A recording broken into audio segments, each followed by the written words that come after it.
Dear students, this is 77th Republic Day Tamil speech by Mahalakshmi Ma'am.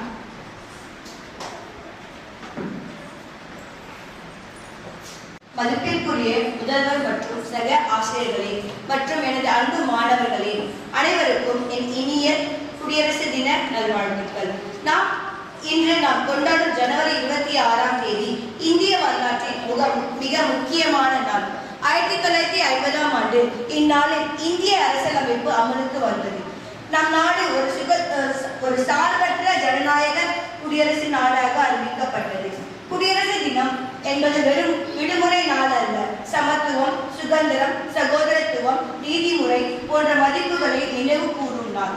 இன்றைய மாணவர்கள் நாளைய விஞ்ஞானிகள், மருத்துவர்கள், நிர்வாகிகள், தலைவர்கள் அவர்களை நல்ல மாணவர்களாகவும் நல்ல இந்தியர்களாகவும் உருவாக்குவோம் என்று இந்நாளில் உறுதியெடுத்துக் கொள்கிறோம். இறுதியாக, பல மொழிகள், பல கலாச்சாரங்கள், பல மதங்கள், ஆனாலும் ஒரே இந்தியா என்ற ஒற்றுமை உணர்வுடன் நாம் நம் நாட்டின்